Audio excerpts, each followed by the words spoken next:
Halo sobat semuanya dimanapun kalian berada, semoga semuanya tetap sehat dan sukses selalu. Pada kesempatan kali ini saya akan mereview sebuah film berdasarkan kejadian nyata yang diangkat dari sebuah buku berjudul To Against the Ice karya Einar Mikkelsen.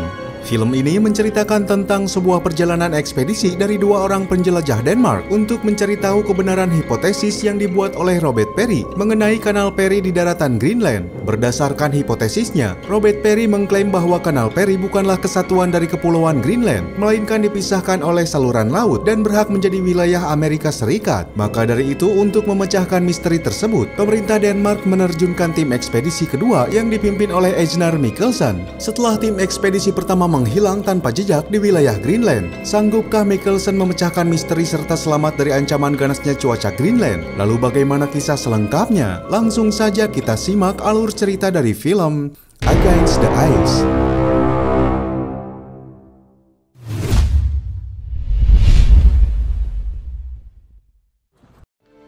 Captain, they were here.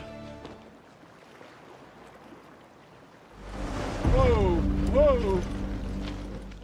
Berlatar pada tahun 1909, terdapat tim ekspedisi Alabama asal Denmark yang sedang terdampar di lautan beku di wilayah Pulau Shannon, Greenland Timur. Tim ekspedisi itu dipimpin oleh Kapten Einar Mikkelsen, seorang penjelajah yang sudah syarat pengalaman dalam mengarungi kutub utara.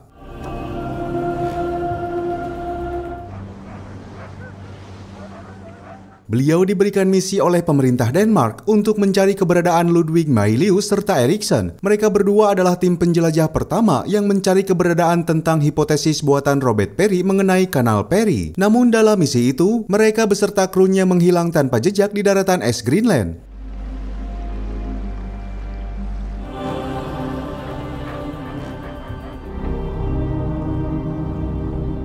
Maka atas perintah itu, tak berselang lama saat Einar Mikkelsen dan temannya yang bernama Jorgensen sedang melakukan pencarian, mereka menemukan jasad dari salah satu tim ekspedisi Ludwig Mylius serta Eriksen yang memiliki jurnal catatan tentang perjalanannya.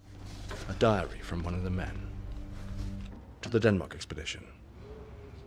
Di dalam buku itu, terdapat suatu peta yang mengarah ke lokasi Tugu Penanda yang diyakini bahwa sebelumnya mereka sebagai tim ekspedisi pertama telah menyimpan seluruh informasi mengenai fakta tentang Kanal Peary. To retrieve the findings they left behind, Eriksen left his final records of the unknown land. It apparently shows the location of the cairn.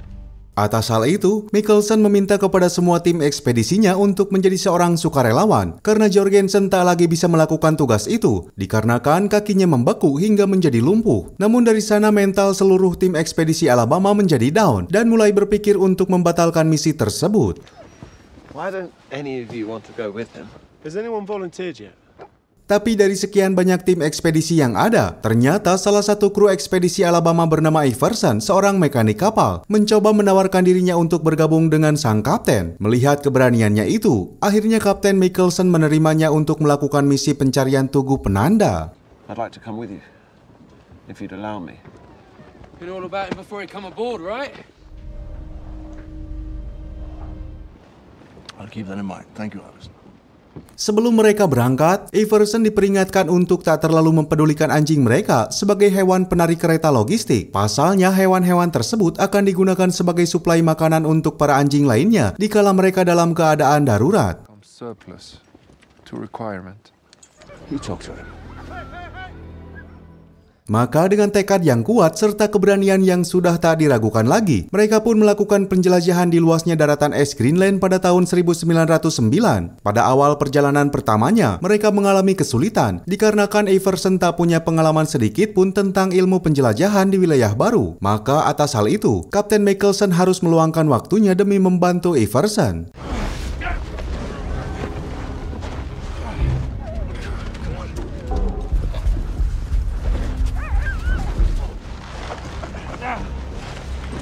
Kemudian seiring berjalannya waktu, perlahan Iverson dapat beradaptasi dengan cuaca ekstrim di wilayah Greenland yang kini dianggap sebagai sahabat sehari-harinya. Namun saat mereka berdua melakukan perjalanan kembali, kereta luncur milik Iverson harus mengalami kecelakaan setelah dirinya tak mampu mengontrol keretanya.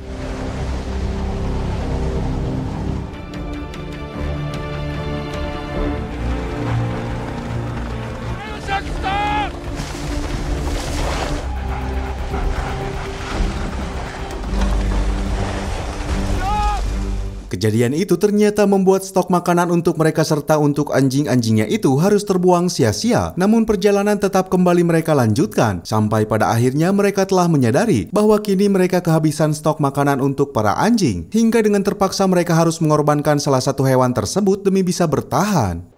No life here. I didn't even see a bird.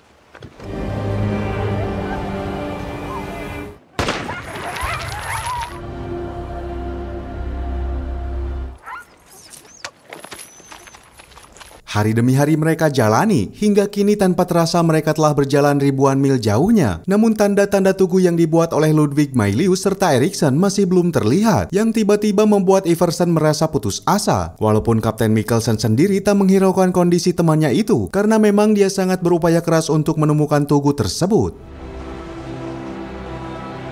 Alone, risking your life. Captain.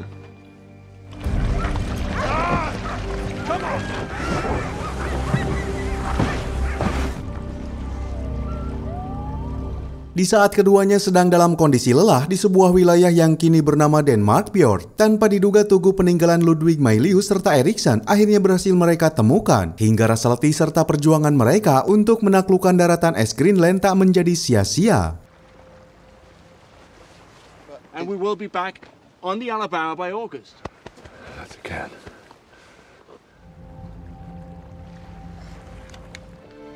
Captain, they were here.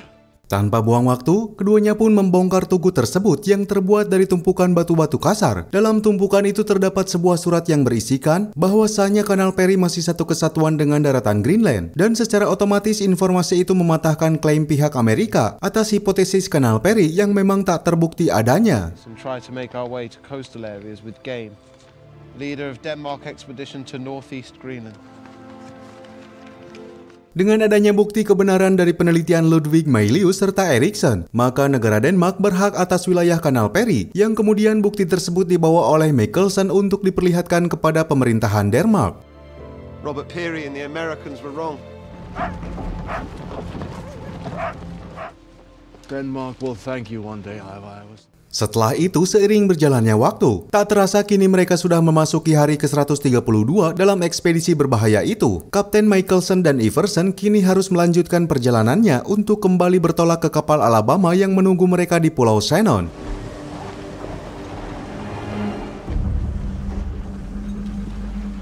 Namun kali ini perjalanan pulang mereka akan terasa lebih sulit karena mereka harus berjuang menembus badai salju yang dingin dengan rata-rata suhu mencapai minus 66 derajat Celcius. Terlebih di kala itu, mereka juga harus kehilangan satu persatu anjingnya yang menjadi alat transportasi mereka.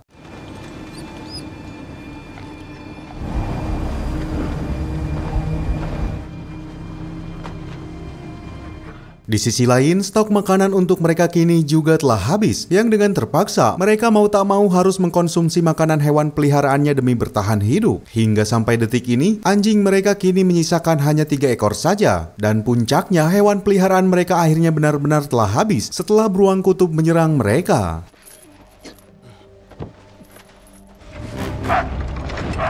Iversen yang melihat kejadian itu bergegas untuk menyelamatkan Mikkelsen dari serangan beruang kutub, hingga beberapa tembakannya berhasil melumpuhkan hewan buas tersebut. Kemudian keesokan harinya, mereka berdua kembali melanjutkan perjalanannya. Kali ini kereta luncur dan sebagian barang-barangnya yang sudah tak terpakai dibuang oleh Kapten Mikkelsen, karena hal itu akan menjadi beban perjalanannya.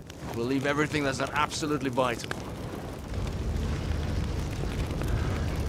Dengan jarak 320 km dari kapal Alabama berada, mereka melakukan perjalanan kembali tanpa hewan peliharaan dan makanan sedikit pun. Saat mereka berdua berada di suatu wilayah pegunungan yang memisahkan daratan Greenland dengan Pulau Shannon, Kapten Mikkelsen bertekad untuk menyeberangi lautan beku untuk mempersingkat perjalanannya. It's like we've landed on the moon. It's just finding the quickest route. We need to cross here. Dari sana, dia berinisiatif untuk membuat tugu penanda dengan memasukkan buku catatan miliknya dan bukti-bukti dari catatan Ludwig Mailius serta Erikson mengenai Kanal Perry. Apa yang dilakukannya itu hanya semata-mata untuk mengantisipasi kejadian terburuk, andaikan keduanya dalam kondisi yang sangat berbahaya.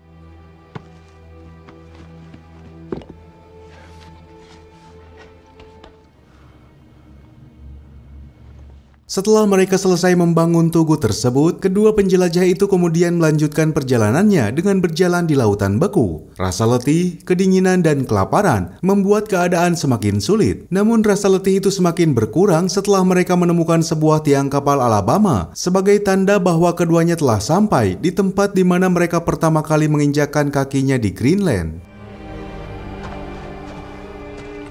It's the Alabama. It's the Alabama. What is it?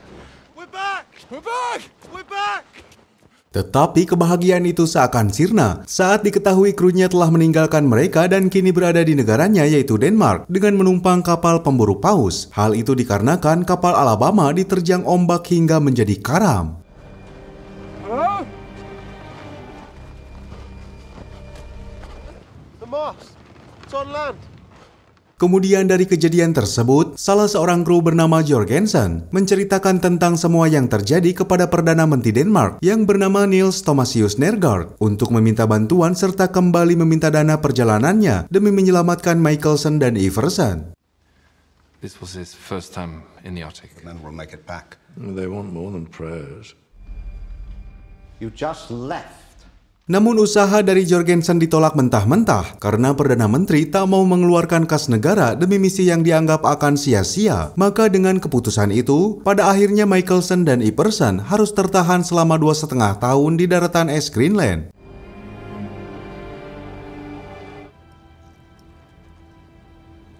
Pada hari ke-242, Michelson dan Iversen harus menjalani kehidupan yang sulit itu dengan ketersediaan yang ada. Meskipun stok makanan hanya tersedia sampai 1 tahun ke depan, setiap hari mereka berdua selalu menunggu dan mengharapkan bala bantuan datang hingga berbulan-bulan lamanya.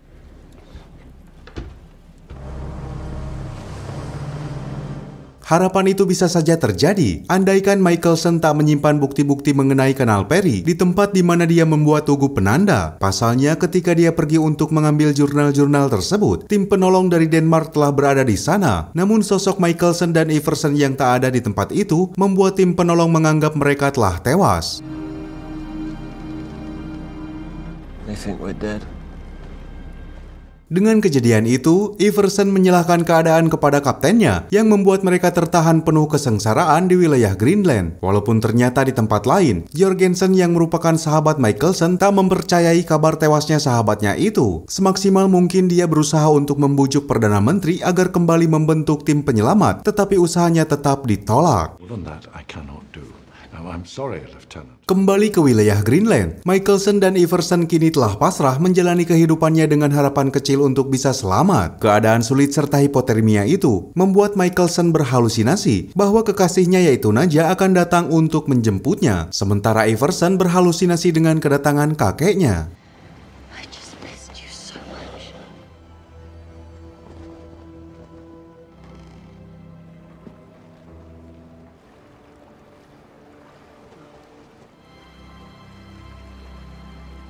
Hal itu mengakibatkan Michelson menjadi tak sadar hingga menimbulkan pertikaian sampai nyawa Iversen harus terancam oleh kaptennya sendiri.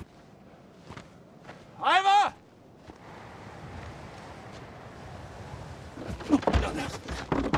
Namun situasi mencekam itu lambat laun menjadi pudar setelah Iversen terus menyadarkan sang kapten hingga kesadarannya kembali normal. I was still guilty about it. Singkat cerita, memasuki hari ke-865, keadaan Michelson dan Iversen sudah diambang masa-masa kritis, pasalnya stok makanan mereka mulai menipis. Namun hari itu menjadi momen kebahagiaan mereka berdua, karena ternyata tim penyelamat dari Denmark telah datang untuk menolongnya. You're going home now. It's okay. Sekembalinya mereka ke negara asalnya, Michelson dan Iversen dianugerahi dengan penghargaan atas ekspedisi yang mereka lakukan mengenai Kanal Perry. Dan atas semua peristiwa itu, membuat Amerika pada akhirnya mencabut klaimnya. Pearyland is not an island order. Kemudian sebuah epilog mengungkapkan bahwa Michelson menikahi Nadja setahun kemudian. Sementara itu Iversen tak pernah menginjakan kakinya lagi di kutub utara. Dan kedua pria itu tetap berteman seumur hidup. Hingga dengan ini pula, film ini pun akhirnya tamat. Sekian yang bisa kami persembahkan dalam alur film kali ini. Semoga bisa menghibur sobat semuanya. Mohon maaf jika masih banyak kekurangan. Sampai jumpa lagi di kisah berikutnya.